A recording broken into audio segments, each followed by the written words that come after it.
হঠাৎ করে আমার ইউটিউব চ্যানেলে সামান্য একটু সমস্যার কারণে আমি 15 দিন যাবত ভিডিও আপলোড করতে পারিনি। ইউটিউব আমারে 15 দিনের জন্য কোনো ভিডিও আপলোড করতে দেয় নাই।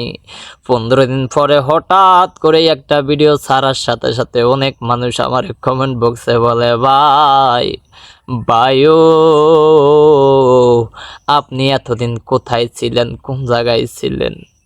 এতদিন পর্যন্ত আপনি ভিডিও আপলোড দেন নাই। আপনার ভিডিও দেখার জন্যই অপেক্ষায় ছিলাম। আপনি ভিডিও ছাড়েন না, অনেক মিস করছিলাম ও ভাইও।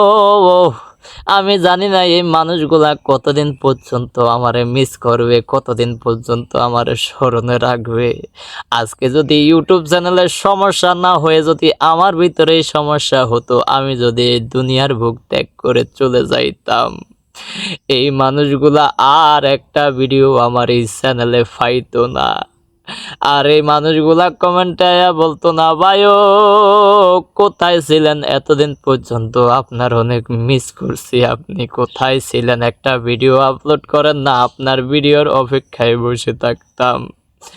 আমি যদি এই দুনিয়ার বুক ত্যাগ করে চলে যাইতাম, 15 দিন পরে এই ভিডিওটা আপলোড করতে কে জানা ছিল না। আর মনে হয় এই চ্যানেলের মধ্যে আমার কোনো ভিডিও আপলোড হইতো না। মাবুদ, জানি না কতদিন পর্যন্ত এই দুনিয়ার বুকে থাকি, কতদিন পর্যন্ত মানুষের মনের মধ্যে জায়গা রাখতে পারি। আজকে যেই মানুষগুলাই আমার কমেন্ট বক্সে বলে, ভাই আই মিস ইউ, আপনার ভিডিও অনেক মিস করি, জানি না কবে জানি এই মানুষগুলাও আমারে ঘৃণা করতে শুরু করে। আজকে যারা যেই মানুষগুলাই আমারে ভালোবাসে, জানি না কতদিন পর্যন্ত তাদের মনের মধ্যে আমার প্রতি ভালোবাসা থাকে, জানি না কতদিন পর্যন্ত তাদের মনের মতো হইয়া থাকতে পারবো, জানি না রে। কবে জানি মৌতের চিঠি দিয়ে আজরাইল পাঠাইয়া দেয়, কবে জানি গর্তে বাহির করবে রে, আর জীবনে বাড়িতে আনবে না।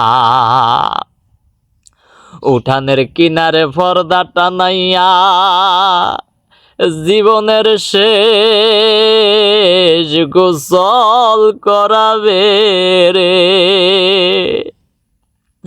আত্মীয় স্বজন ভাই বন্ধুরা বলবে, দে রে জীবনের শেষ গোসল করাইয়া সাদা কাপড় ভরাইয়া দে, জীবনের শেষ গোসলটা একটু বালা মতন করাইয়া দে। আর জীবনে কোনো দিন আমাদের সাথে থাকবে না, আমাদের সাথে খাইবে না, আমাদের সাথে চলবে না, আমাদের সাথে কথা বলবে না, আর জীবনে কোনো দিন ভিডিও আপলোড করবে না, আর জীবনে কোনো দিন হাসি ঠাট্টা মজা মাস্তির কথাও বলবে না। শেষ দে রে তোরা দাফন করিয়া দে।